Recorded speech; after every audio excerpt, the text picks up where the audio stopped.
Muy bien. Listo. Pues estoy listo cuando Falta ustedes algo, digan. doctor. ¿Todo bien? ¿No? ¿Todo bien? Qué personalidad la de este muchacho, ¿no? Va a estar bueno. ¿No? Sí, Eso bastante es, interesante. yo creo que va a ser un gran documental. Es un gran documental. Estoy muy entusiasmado. Bueno, estoy listo. ¿Listos todos? ¿Estamos listos, señores? Prevenidos, va a correr. Corriendo y grabando. Se graba Águila Mexicana a las canadienses.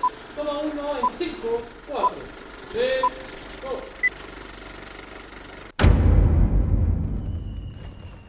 El 6 de junio de 1944 cayó en martes.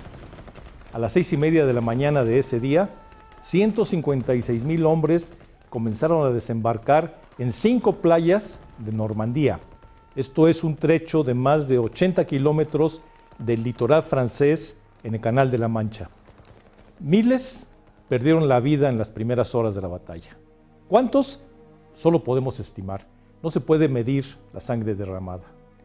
Entre el 6 y el 11 de junio siguientes, 326,547 soldados y 104,428 toneladas de pertrechos ocuparon esas playas.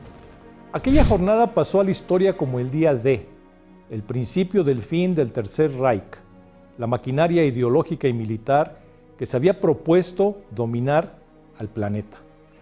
5 años antes, el régimen militar nazi instalado en Berlín había provocado el estallido del mayor conflicto bélico que ha vivido la humanidad, la Segunda Guerra Mundial.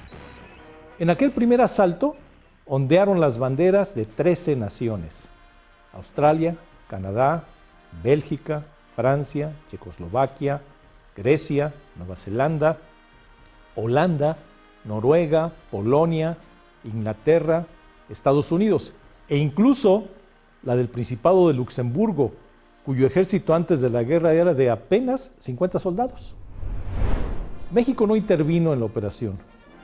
Nuestro Escuadrón 201, la Fuerza Aérea Expedicionaria Mexicana, estuvo en la Guerra del Pacífico, pero más tarde, a partir de marzo de 1945. Pero lo que no consignan los libros de historia y que ahora rescatamos es que en Normandía, aquel 6 de junio de 1944, el día D, un joven mexicano de tan solo 21 años de edad iba al mando de un Spitfire de la Real Fuerza Aérea Canadiense.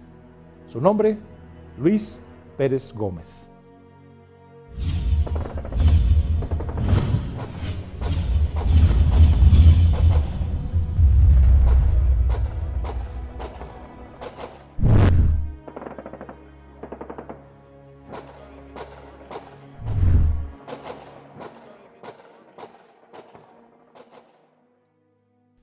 La gran maniobra del día D tuvo el nombre en clave de Operación Overlord. Fueron 5 las playas normandas en donde desembarcaron los ejércitos aliados. El Estado Mayor de la invasión, al mando del general Dwight D. Eisenhower, quien después sería presidente de Estados Unidos, las denominó Utah, Omaha, Oro, Espada y Juno. Las fuerzas canadienses atacaron Juno, una franja de 8 kilómetros entre los poblados de La Rivière y Saint-Aubin-sur-Mer. Desde el mar, los cañoneros canadienses apaleaban las defensas alemanas. Desde el aire, oleadas de aviones hostigaban a las 29 compañías nazis atrincheradas en la costa defendiendo ese territorio. Los cazas del Escuadrón 443 de la Fuerza Aérea Canadiense ametrallaban al enemigo en largas corridas desde la base militar de Digby, en territorio británico. El 443 era una unidad de Spitfires, los más avanzados aviones de combate de la época. El oficial piloto aviador Pérez Gómez iba al mando del Spitfire identificado con la serie 2I SMK 607. Este intrépido joven llegó a ser piloto de la Fuerza Aérea Canadiense y estuvo con las fuerzas aliadas el día D, el más grande operativo militar de la Segunda Guerra Mundial. Acompáñenme a conocer su historia completa.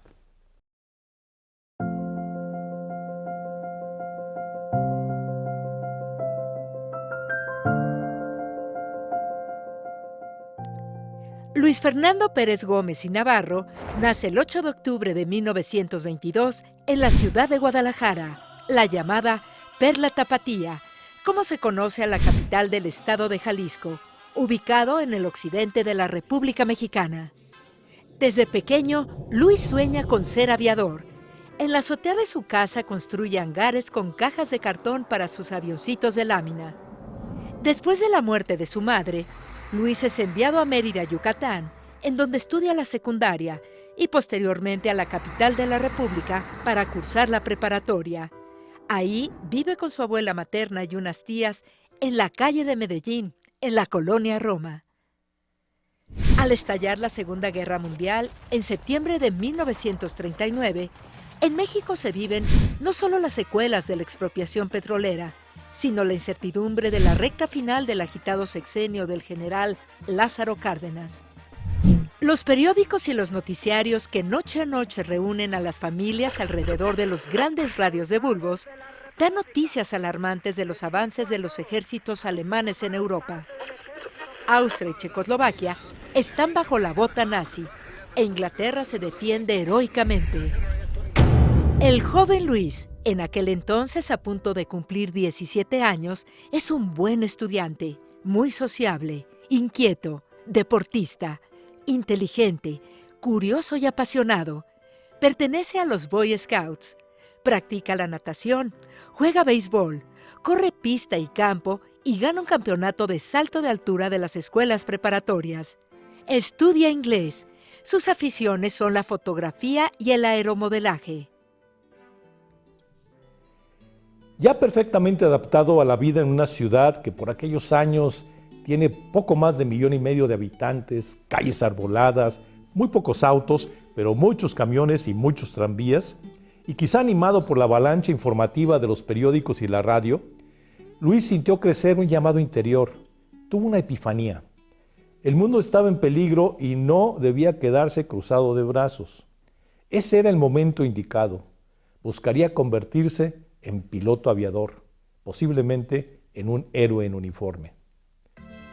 Imaginemos la vida de una familia de la clase media en aquel México rural, provinciano, en construcción y muy centrado en sí mismo. Supongo que cuando Luis anunció sus planes, su papá, su abuela, sus tías y sus amigos habrían pensado que el muchacho no estaba en sus cabales, que se habría deschavetado, como si se propusiera viajar a la luna. Así, Luis buscó enlistarse en la Fuerza Aérea Mexicana, un cuerpo militar que ya en aquel entonces tenía una larga tradición y un bien ganado prestigio. Como dato histórico, fue en México en donde tuvo lugar el primer combate aeronaval en la historia de la aviación mundial. Desde el comienzo hubo pilotos mexicanos muy reconocidos y además se fabricaban aviones en nuestro país. Él intentó, por lo menos en una ocasión, entrar a la Fuerza Aérea Mexicana, pero por alguna circunstancia fue rechazado. Entonces, en él pues no se acabaron esas intenciones de buscar cómo participar, colaborar, ayudar, y es que se quiere ir primero hacia Estados Unidos y hay un reporte de que incluso es deportado. Y no para ahí su ánimo, sino que posteriormente busca una nueva intención y se va hasta Canadá. Cruza prácticamente todo Norteamérica, se va en un Greyhound, esta línea de autobuses tan famosa, hasta llegar a Canadá, a la zona de Ottawa, y sin saber hablar el idioma inglés, él empieza a buscar esa nueva oportunidad. Al enterarse de que en Canadá se estaban preparando los pilotos para la defensa de Inglaterra y había facilidades para enlistarse, Luis está seguro de que ese país es el lugar idóneo para llegar a hacer lo que siempre ha querido.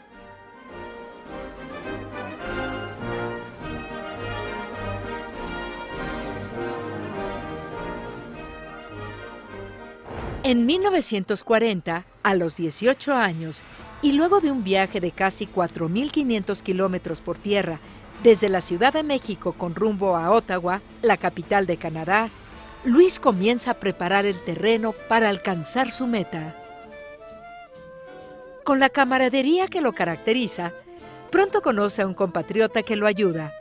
Así se inscribe en la Escuela Secundaria Técnica de Ottawa, reconocida por sus políticas de admisión liberales y su excelencia académica. Ahí, en poco tiempo, perfecciona su inglés. Canadá, Gran Bretaña, Nueva Zelanda y Australia habían puesto en operación un plan de emergencia para formar a las tripulaciones que debían enfrentarse a los ejércitos alemanes que ya en ese momento se organizaban para invadir la isla de Inglaterra. La urgencia de contar con tripulaciones hizo flexibles los requisitos para el alta de voluntarios, y así fue como Luis, siendo alumno de la Secundaria Técnica de Ottawa, pudo comenzar su entrenamiento básico en 1941, con materias de aviación, 23 horas de vuelo con instructor y 5 horas de vuelo en solitario. Bueno, ahí hay una historia paralela con esa historia de cómo llegó él allá. Se dice que él antes tuvo el apoyo del capitán Raúl Fierro Villalobos, que él era un piloto ya hecho, hermano de Roberto Fierro Villalobos, que fue un piloto militar muy famoso, incluso fue gobernador interino del gobierno de Chihuahua, pero Raúl Fierro, que radicaba en Guadalajara, se dice que él le ayudó, que le dio sus primeros instrucciones o la parte muy básica de lo que era el vuelo. Terminado el entrenamiento básico, el 30 de junio de 1942, Luis ingresó como voluntario a la Real Fuerza Aérea Canadiense y se capacitó en centros de entrenamiento en Ontario y en Quebec. Cuando entra a la escuela y empieza a volar, que su instrucción es en un avión que se denominaba Harvard, que es un Norteamerican AT-6 Texan, que con el nombre de en Inglaterra y con los canadienses es el Harvard, que es un avión en tándem en donde va el instructor y el alumno sentados uno delante y el otro atrás.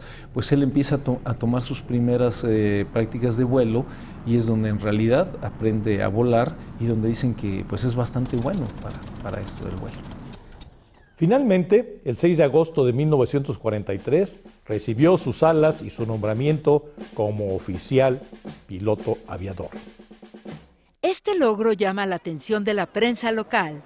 En Ottawa aparece la noticia de la hazaña del joven mexicano que llegó para incorporarse a la lucha en contra de la amenaza nazi.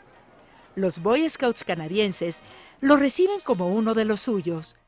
Luis se empeña en sus estudios y pronto domina la lengua inglesa y supera el obstáculo para comenzar su entrenamiento como piloto de guerra. Inevitablemente la noticia llega a México. El muchacho tapatío ha sido aceptado en la Fuerza Aérea del Canadá. La revista Sucesos para Todos, del 16 de febrero de 1943, publica un reportaje sobre el éxito de Luis Pérez Gómez en el extranjero. He appears to be a very young, romantic Mexican boy who was in love with aviation and adventure and was willing to follow his dream. So I had a feeling that he was just a young man. It didn't matter where he ended up, but he wanted to fly airplane.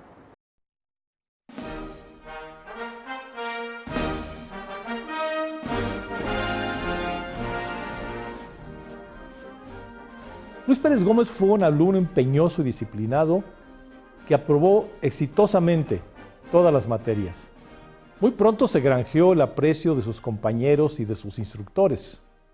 This is a young man who traveled hundreds and hundreds of miles to come to a country that he cannot speak the language very well, if at all, and he still has the fortitude and the dedication to overcome all that and become a pilot in the RCF. I think it's fantastic that he did that, and I think a recruiting officer would be completely blind if they did not understand the incredible dedication that would take, and what a wonderful recruit that would make.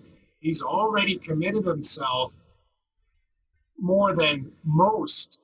Años después, uno de ellos lo recordaría como un buen estudiante algo excitable, que en momentos de tensión, durante los vuelos de práctica, tendía a mascullar en español, para molestia de los instructores y seguramente, pienso yo, para regocijo de sus compañeros de entrenamiento.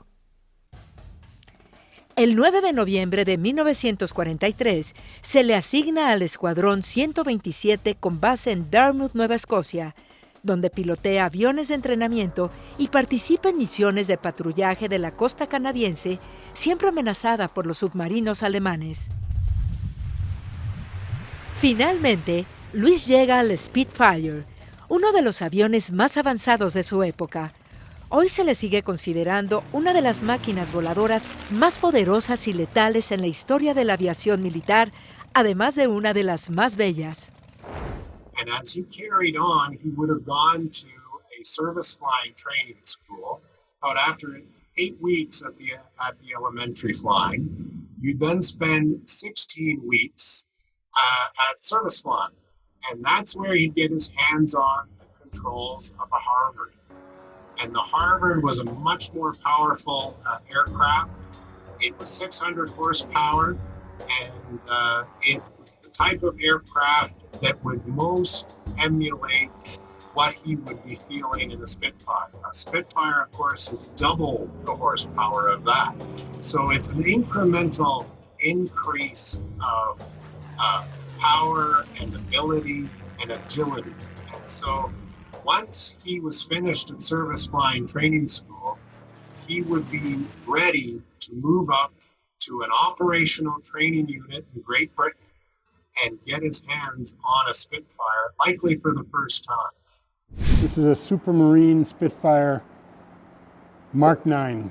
There were 23 marks of the Spitfire during the Second World War, each with different power, different capabilities, and different gun arrangements.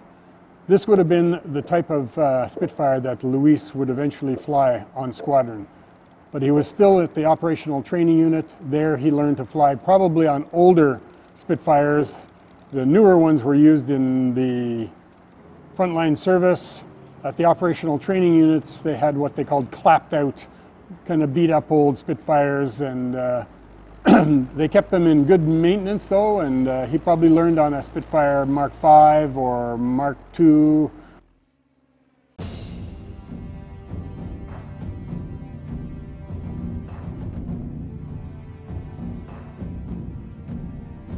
En el caso de Luis, se encontró que tenía habilidades para ser piloto de combate y entonces su próximo entrenamiento, todavía en Canadá, es en el avión Spitfire, en una versión ya anterior que ellos utilizaban para adiestramiento y es con la cual él empieza a volar este tipo de aviones.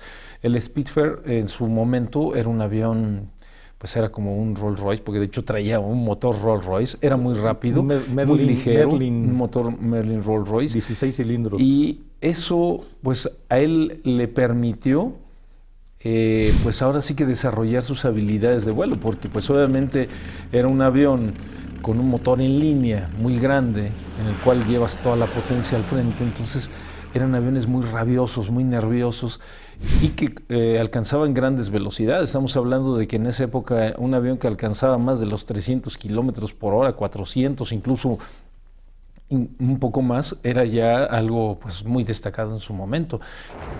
Llegar a ser piloto de caza y de un caza Spitfire no era algo menor. La mayoría de los aspirantes, fuesen canadienses, neozelandeses, australianos, indios, sudafricanos o de otras naciones, tanto de la mancomunidad británica como del resto del mundo, terminaban asignados como tripulación en los bombarderos, artilleros, navegantes, copilotos, o en tareas de apoyo en tierra o en los servicios meteorológicos. Que Luis, pues, sin tener un dominio perfecto del inglés, hubiese alcanzado ese puesto, el de piloto de Spitfire, habla de una personalidad excepcional. Los informes de sus instructores lo describen como inteligente, dedicado y perseverante. Y algo que sin duda fue decisivo para que se le aceptara fue su determinación, su fuerza de carácter. El oficial de reclutamiento D.H. Morrow quien lo entrevistó el 17 de julio de 1941, no pasó por alto este rasgo de su personalidad. Opinó que era un muchacho con las cualidades necesarias para el servicio.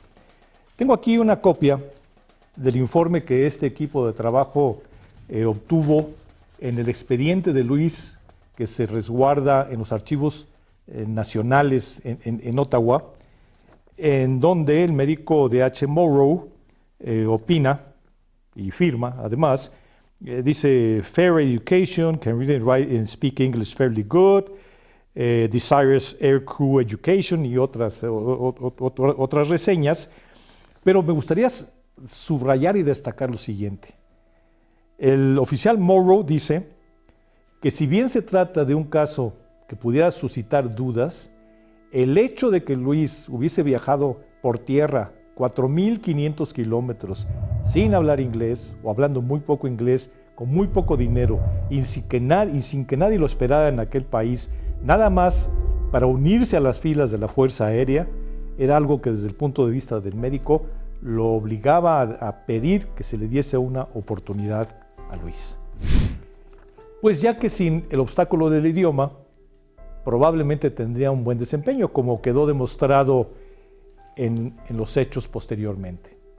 Otros 3 oficiales que lo entrevistaron en la misma fecha, aquí están también los informes, escribieron que Luis mostraba determinación, grandes deseos de aprender y, cito, excelentes cualidades de liderazgo, además de ser un estudiante dedicado y cortés. Cientos de jóvenes de todo el mundo viajan a Canadá para sumarse a la aviación y participar en la defensa de las naciones aliadas en contra de la amenaza nazi. Hubo otros mexicanos además de Luis. Thomas Benfield Lee, un joven de 19 años nacido en Pachuca, de padre inglés y madre estadounidense, voló con el Escuadrón 402.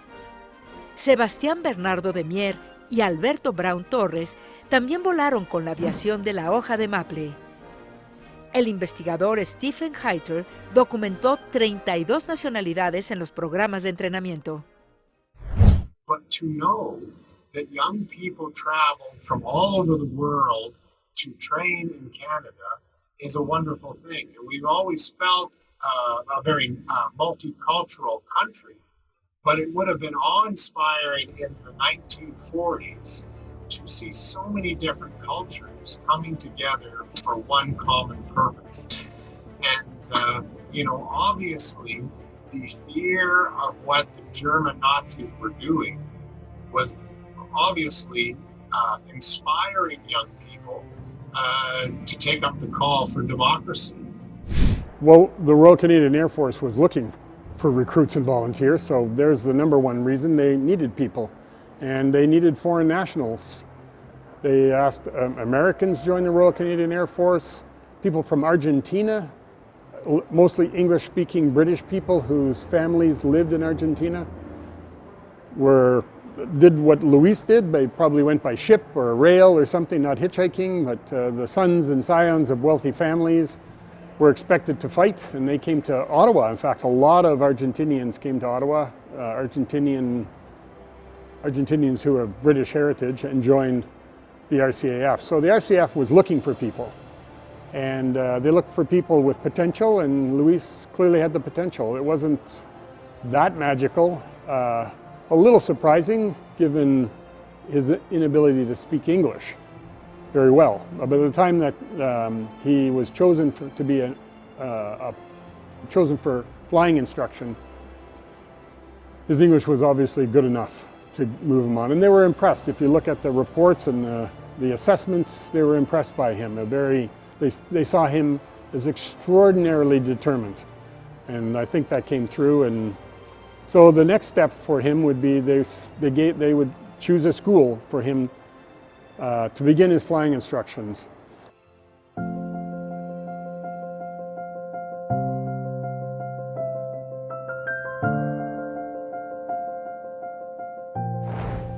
La vida de Luis durante su entrenamiento fue intensa, no solo por las largas jornadas bajo presión debido a los cursos teóricos y las prácticas de campo y de vuelo. también se las arregló para integrarse con rapidez al ajetreo de la vida social del país que le dio hospedaje. En el otoño del 43, Luis estaba asignado a la base militar de Trenton, a 300 kilómetros al sur de Ottawa. Ahí conoció a Mary Wallace Watley, una joven quebequense también enlistada en la Fuerza Aérea. Iniciaron un romance, Mary y Luis, e hicieron planes para casarse en la Navidad siguiente. Pero un desafortunado accidente hizo que Mary perdiera la memoria. Esto lo separó porque Mary no reconocía ya a Luis. Pero 54 años después, en 1997, Mary se encuentra una revista de la Fuerza Aérea Canadiense en donde aparece un reportaje y una fotografía de Luis en su uniforme de piloto. Y este hecho, tantos años después, le hizo recuperar la memoria. Y entonces confesaría en un escrito que se publicó en un libro en donde se habla de mujeres que estuvieron en las Fuerzas Armadas de Canadá, ahí confesaría lo mucho que lo amó. Bellísima historia. This memory problem went on for quite some time. I even didn't recognize Luis Perez Gomez, a handsome student pilot from Mexico I had met at an Air Force dance. We fell in love, and he wanted me to marry him at Christmas. But after my accident, I didn't recognize him, although he called every night. I spoke to him and told him I couldn't marry him because I had no idea who he was. Meses después, la vida de Luis da un vuelco. Una noche, acude a una fiesta ofrecida a los cadetes en un gimnasio de Ottawa. Ahí conoce a Dorothy O'Brien, una chica de 16 años, campeona de patinaje sobre hielo e hija de un reconocido médico. El porte de Luis, enfundado en su uniforme de la Real Fuerza Aérea Canadiense, y la juvenil belleza de la rubia adolescente encienden la chispa entre ellos. Luis se aproxima, se presenta con Dorothy y le invita a bailar un tango. Así comienzan los lugares comunes del primer encuentro. Al paso de los días, Luis y Dorothy se hacen inseparables. A mediados de diciembre, ella lo acompaña a la ceremonia en la que él recibe sus alas de piloto de la Fuerza Aérea.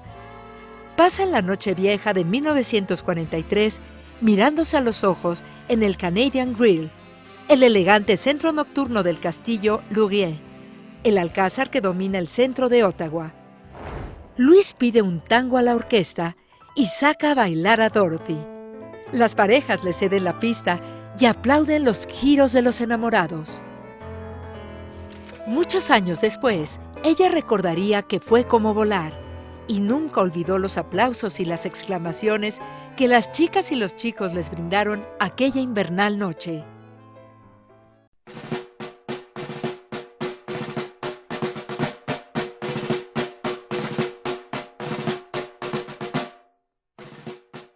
Finalmente, el nuevo año, es decir, 1944, traería para Luis el momento de la verdad. El Escuadrón 127 al que pertenecía fue uno de 6 seleccionados para incorporarse a los contingentes asignados al desembarco en Normandía. El grupo zarpó el 20 de enero de Halifax, en Nueva Escocia, y llegó a Liverpool, en Inglaterra, el 31 de ese mismo mes. Una travesía por el Mar del Norte. En febrero, el 127 fue renombrado como Escuadrón 443. La serie 400 fue la que se asignó para numerar a las fuerzas aéreas canadienses dentro del conjunto de los ejércitos aliados. Este Escuadrón 443 fue acuartelado en Digby, en el condado de Lincolnshire, en la bella campiña inglesa, una pequeña población a 60 kilómetros de la costa del Mar del Norte. Su emblema, el emblema del 443, fue un avispón en vuelo dentro del marco del emblema de la Fuerza Aérea Canadiense, y la divisa que adoptaron fue: nuestro aguijón es mortal. it was time for the whole squadron, which was now 443 Squadron, were assigned to a base, in this case RAF Digby, and the squadron all the squadron guys joined together at Digby and took up residence there. They would have a full squadron, which would be a commander, an adjutant, an intelligence officer, all the support staff they needed, and all of the maintenance staff to maintain 12 squadron aircraft. Every aircraft operated 12, or put into the sky 12 airplanes with pilots. That meant that each squadron probably had to have 14 or 15 aircraft that belonged to them, some of them in maintenance, but they tried to put 12 into the sky for each mission, and if it was a full squadron mission. And the pilots, there might be 20, 24 pilots to fly the 12 airplanes so that they could rest up or do other work or train while the other ones were flying. La unidad fue equipada con el Spitfire Mk-5B, pero poco tiempo después, en marzo, se le asignó el Mk-9B, un aparato superior. Este venía armado con 2 cañones Hispano 2 de 20 milímetros y 4 ametralladoras Browning, 2 en cada ala, de 0.303 de calibre. El MK había sido diseñado para enfrentarse al Focke-Wulf 109 de la Luftwaffe, un caza que desde las primeras escaramuzas sobre el Canal de la Mancha en contra de la Fuerza Aérea Británica había recibido el mote de pájaro carnicero por su temible versatilidad y su gran potencia de fuego. Every airplane that came out of factories in the Second World War in Great Britain, made for the Royal Air Force, were given a serial number. In the case of this particular Spitfire, it is serial number MK304, and it came out of the factory with that written right on the side. That is how you track the airplane through history. Wherever they went, they would write MK304 on that. It got damaged, MK304, to go to repair depot. It goes to the repair depot, it says MK304. So when it come out to a factory, out of a factory, it would go to a maintenance depot. And from the maintenance depot, it would go to a squadron. So the squadron, in this case, 442 Squadron, had a code number. This represented the squadron. So that if you were flying along and you didn't have a radio, you could pull up beside someone who said Y2 on the side and know that they're from 442 Squadron.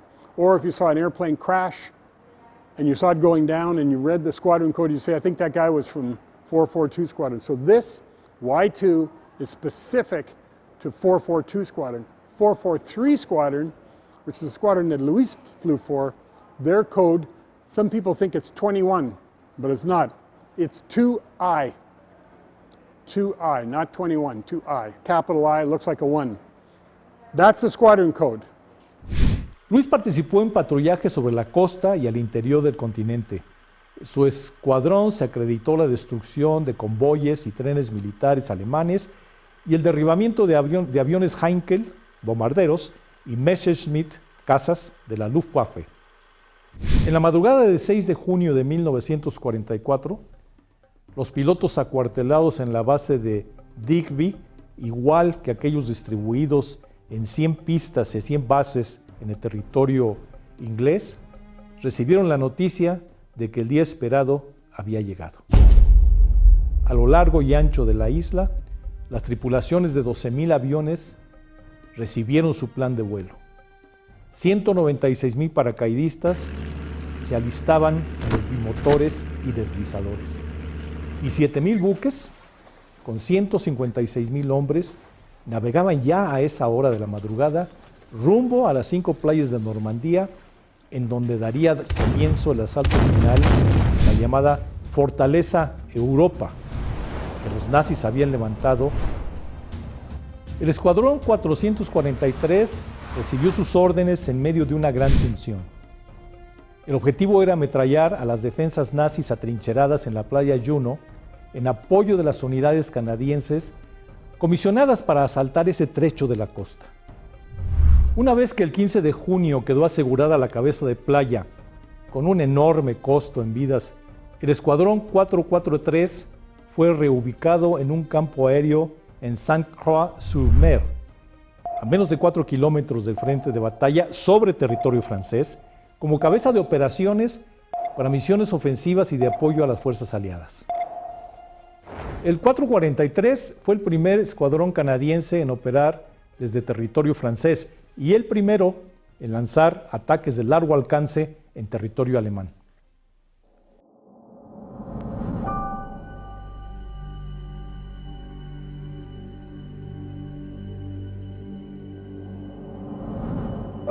El viernes 16 por la mañana, el ala azul del escuadrón al que pertenece Luis es dispersada para interceptar una fuerza de más de 20 naves enemigas.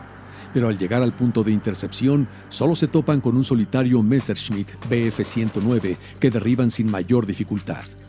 Ese día las primeras bombas voladoras caen sobre Londres. Cerca de las 8 de la noche del mismo día, una segunda patrulla al mando del comandante James Hall y los pilotos Leslie Foster, C.E. Scarlett, Donald M. Walsh, Hugh Russell y Pérez Gómez inicia una maniobra para interceptar una formación enemiga entrante.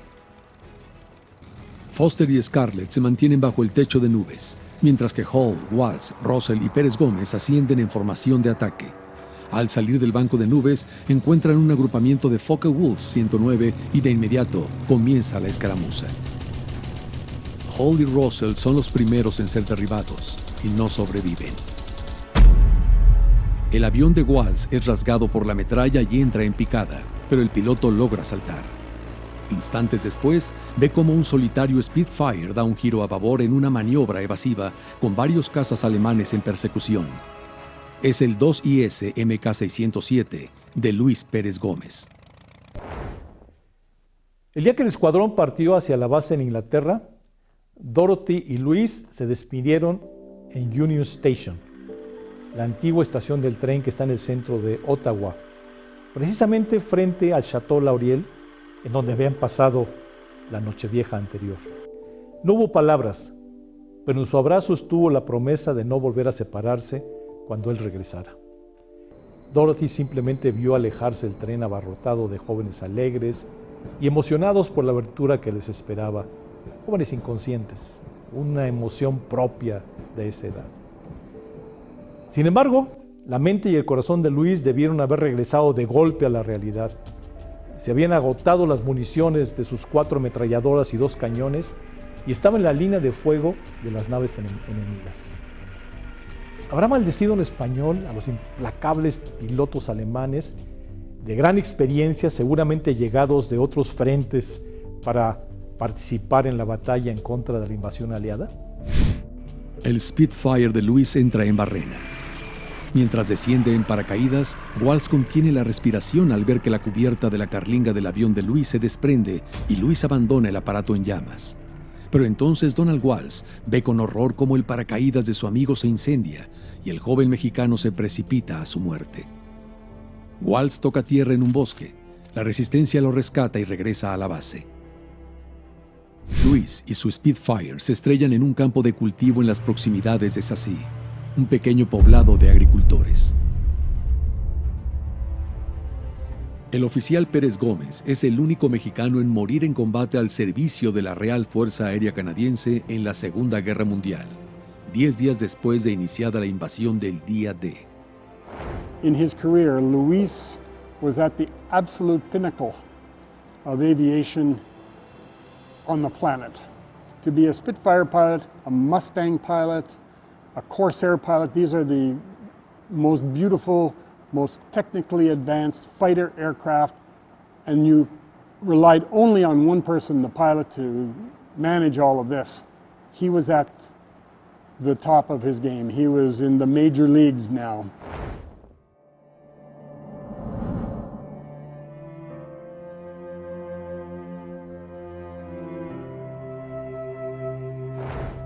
Desde que Luis se había ido a Canadá, la correspondencia entre él y su familia fue muy limitada, y esta escasez se acentuó cuando fue trasladado a Inglaterra.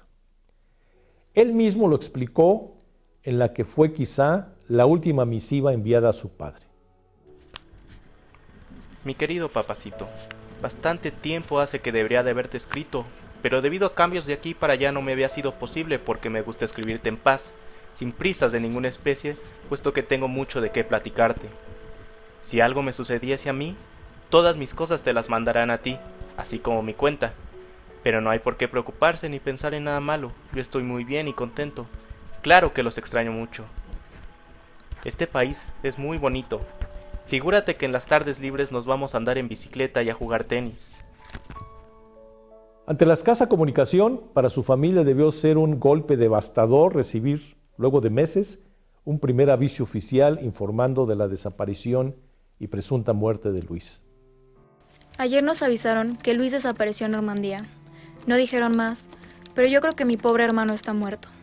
Por favor, reza por él. ¿Cómo lo recuerdo? Siempre jugando con sus avioncitos. Era tan joven. Que Dios lo tenga en su santa gloria. Dear Mr. Luis Perez Gomez, on the evening of June 16th, Luis was taking part in a patrol over the Allied beach head in France. He did not return at the same time as the others of the squadron, and those flying with him can give very little information as cloud conditions caused them to break up not long after takeoff. No further word has been received, and we must, therefore, assume that Luis has been lost to us. My squadron is made up of many different types of fine young men, all very keen and eager to fly and give outstanding personal services. Luis had always fitted into this group admirably with his Mexican nationality and knowledge and experience of another country than our own, Canada. He added color and life to the squadron. I should like to assure you how greatly his comrades in the Royal Canadian Air Force admire the unselfish sacrifice he has made so far from his own country in the cause of freedom. May I express the great sympathy which all of us feel with you in the loss which you have attained. I feel more that your son's sacrifice has not been in vain. Sincerely, H.W. McLeod, Officer Commanding Number 443 Squadron, Royal Canadian Air Force. La confirmación oficial de la muerte de Luis llegó luego de poco más de un año, y aquel comentario despreocupado del entonces emocionado joven acerca de que en caso de morir sus efectos personales le serían entregados a su padre, se convirtió en una penosa petición.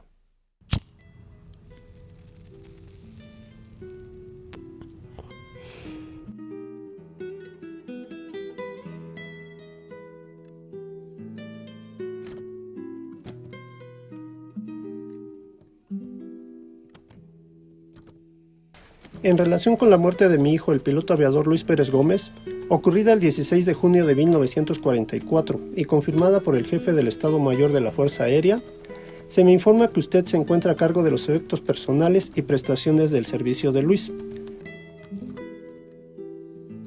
Estos me deben ser entregados en los términos de su testamento. Anexo una copia de la carta que mi hijo me dirigió el 5 de marzo de 1944, en donde expresa su deseo de que sus pertenencias sean puestas a mi resguardo.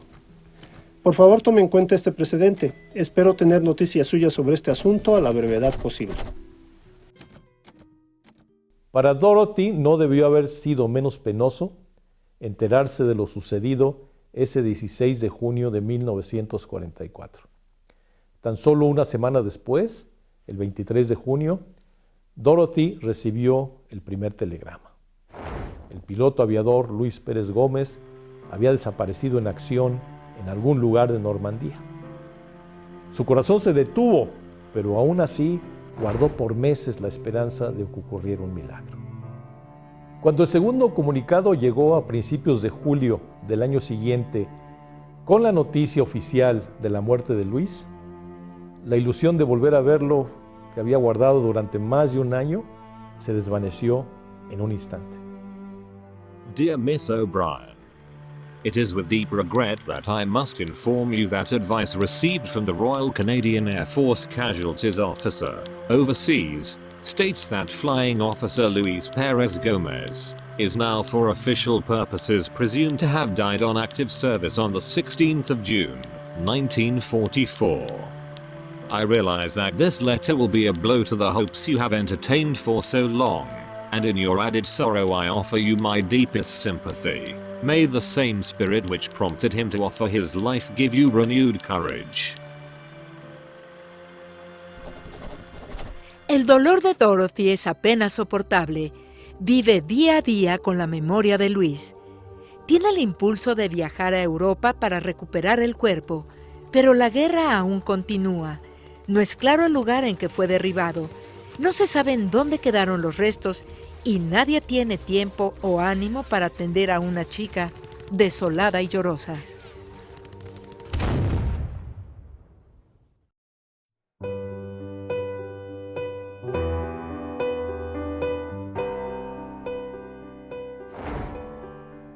Diez años después, Dorothy conoció a Dennis Pratt, un comandante naval. Se casaron y formaron una familia muy feliz con 3 hijos. Pero el recuerdo del apuesto piloto mexicano era recurrente.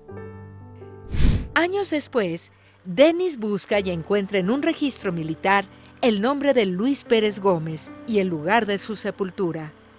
Piensa en todo lo que encontró al lado de Dorothy, quien desde los primeros días de su relación le platicó sobre su noviazgo con el mexicano. Se da cuenta de que, de vez en vez, ella parece retraerse a un tiempo en el que ni él ni sus hijos tienen cabida, y entonces decide darle un regalo.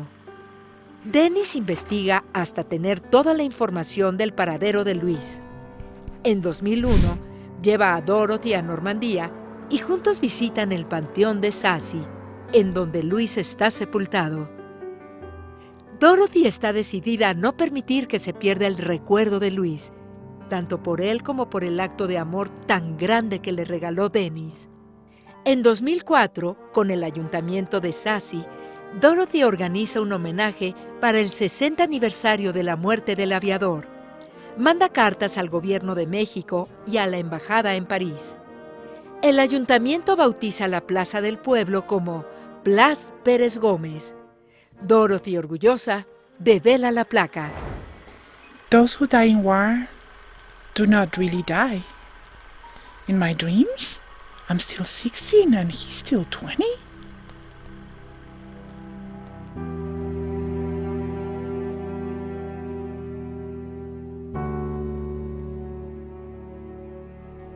De 1939 a 1945, la Segunda Guerra Mundial cobró la vida de millones de jóvenes que fueron a los frentes de batalla defendiendo una causa y jamás regresaron a sus hogares. Aquella noche del 16 de junio de 1944, los habitantes del pintoresco caserío ven el combate, y al estrellarse las aeronaves a la orilla de su pueblo, algunos se acercan para prestar ayuda. Rescatan el cuerpo mutilado de Luis y encuentran su identificación.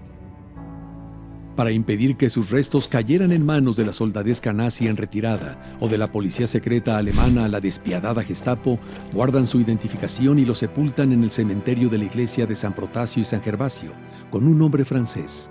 Era uno de los suyos. Concluida la guerra, una comisión militar canadiense se dedica a identificar los restos de los caídos en la invasión y a trasladarlos a cementerios militares. Terminada la guerra, el 29 de marzo de 1946, el teniente Mortimer fue comisionado por la Unidad de Búsqueda e Identificación de Restos de la Fuerza Aérea Canadiense para recorrer la zona de Sassy e identificar a los caídos ahí. El teniente obtuvo testimonios del alcalde de Sassy, Monsieur Maillard, y de los ciudadanos Bresto, Levasseur y Magdelaine. Todos ellos testigos del combate aéreo de aquella tarde del 16 de junio de 1944, en donde Luis Pérez Gómez fue abatido. Se hizo constar en el informe que el teniente dirigió al Ministerio del Aire que estos ciudadanos habían rescatado el cuerpo del aviador y habían recuperado sus identificaciones, y que después de discutir con unos soldados alemanes que se aproximaron al lugar, retiraron los restos de Luis y los llevaron al pueblo.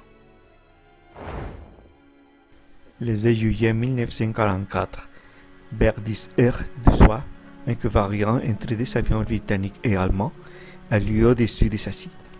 J'ai vu des avions britanniques s'effondrer engloutis dans des flammes et se casser. Les 2 pilotes, un a été retrouvé mort dans son navire et l'autre Dès l'enterrement, nous avons trouvé son identification avec le nom de Pérez Gómez. Le deuxième pilote est descendu en parachute dans son champ de blé voisin et a été caché jusqu'au año suivant. Cuando se localiza la tumba de Luis, el gobierno canadiense le coloca una lápida de la Fuerza Aérea con su nombre, cargo y fecha de muerte. La tradición militar dicta que los restos de los caídos en combate reposen en el lugar donde murieron. Así se informa a su familia y el padre del joven piloto tapatío da su consentimiento. En la entrada del camposanto de la iglesia de San Protasio y San Gervasio se coloca una placa que indica que ahí hay sepulcros de caídos en acción. En Sassy, de abuelos a nietos se mantuvo la historia de cómo se habían puesto a salvo los restos de aquel joven, l'aviateur mexicain, que reposan bajo esa lápida. Nadie en el pequeño pueblo francés olvidó el episodio del aviador mexicano. En Calvados, el departamento al que pertenece Sassy, se venera a los canadienses que sacrificaron sus vidas para liberarlos. Además de los cementerios, por doquier hay calles, avenidas, monumentos y jardines en recuerdo de Le Canadien. Para los habitantes de Sassy, Luis, el mexicano, es uno más de sus redentores. Así fue como 60 años después de aquella tarde en que Luis Pérez Gómez perdió la vida, y gracias al amor permanente de la chica de Dorothy, que fuera su novia en Canadá, el pueblo de Sassy honró su memoria y dio a la pequeña explanada en el centro del pueblo el nombre de aquel aguerrido oficial mexicano que había muerto en el cumplimiento de su deber. Luis Pérez Gómez fue uno de los millones de jóvenes que dieron su vida para derrotar a un régimen autollamado de la raza superior, de la raza dominante, y cuyo propósito explícito y declarado era esclavizar al resto de la humanidad. Sus acciones lo convirtieron en un vecino más del barrio de fantasmas, la emotiva crónica que el historiador Dave O'Malley hizo en homenaje a los más de 500 jóvenes del barrio ottawense de Glebe que no regresaron del frente. Su nombre está inscrito en el Memorial del Recuerdo que se conserva en el Parlamento canadiense y que cada septiembre se exhibe a la veneración pública en el gran vestíbulo del edificio. Pero además está grabado en el muro de granito del Museo del Programa de Entrenamiento Aéreo de la Mancomunidad Británica, localizado en Brandon, en Manitoba. En Canadá se venera la memoria de Luis. En México prácticamente no lo conocemos. Pero lo que hicieron heroicamente jóvenes como Luis Pérez Gómez fue y será trascendental. Como dijera Winston Churchill, never in the field of human conflict was so much owed by so many to so few.